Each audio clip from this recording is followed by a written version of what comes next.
The world today is in chaos. We live in a time of confusion, division, and unrest. Nations rise against nations.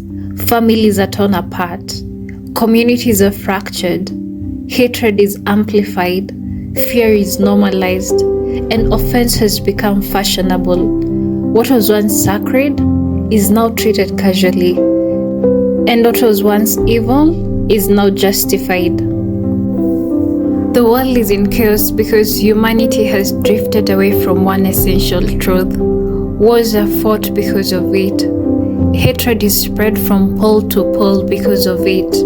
It has become our daily bread and our poison. Some rejoice in it, others grieve because of it. The pressing question remains, who will save humanity from itself? Today, we uncover the topic of love, not the worldly definition of love, not emotional connection or affection, but the genuine kind of love, the love that originates from God. Before we dive in, let's take a moment to pray. Lord, we pray that the eyes of understanding may be enlightened, that we may know the hope of our calling. Let our hearts be receptive, and may we receive with meekness the engrafted word, which is able to save our souls. Amen. The subject of love is taught across all people groups, across children, young adults, parents, and even the elderly. Every culture speaks about love. Every generation longs for it. Love is the force that holds all things together. So, what exactly does the scripture say about love? We cannot talk about love without mentioning the classic John 3:16. For God so loved the world that he gave his only begotten Son, that whoever believes in him shall not perish but have an everlasting life. This paints a very clear picture. God came to earth not out of obligation or force, but because of the love of the Father towards you and me. But then we must ask ourselves an honest question. Why don't we see a reflection of this love in ourselves?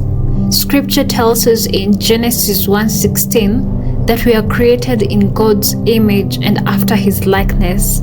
Image speaks of his nature and attributes. And scripture declares that God is love. If God is love, then you and I were created to reflect love. We are an extension of him. Yet, far too often do we deviate from this path. We pursue dominion, power, status, influence, popularity, and fame, but at the expense of love. We are willing to acquire secondary and tertiary things at the cost of love.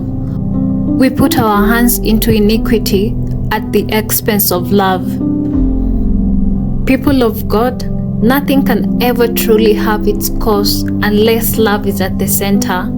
We can build systems and structures. We can make technological advancement. We can create impressive institutions.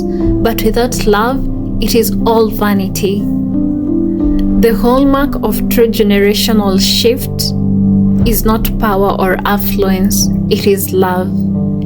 If you desire true dominion, you already have the blueprint.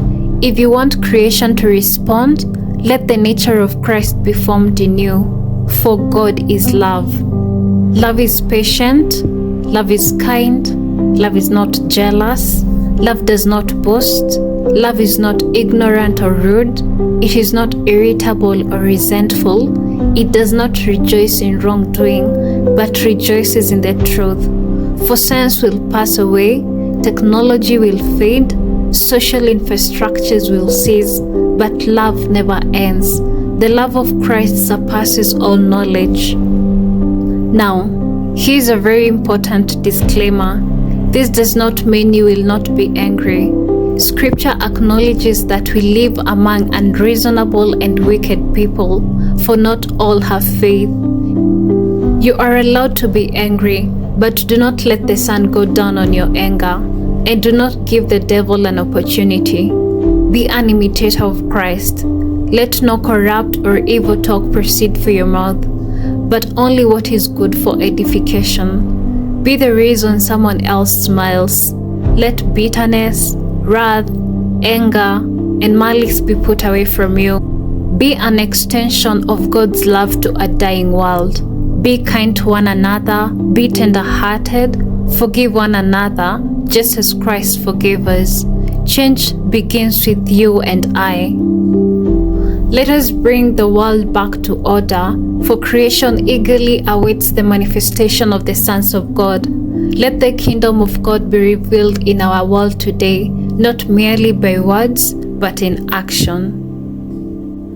In closing, love bears all things, love believes all things, love hopes all things, and love endures all things.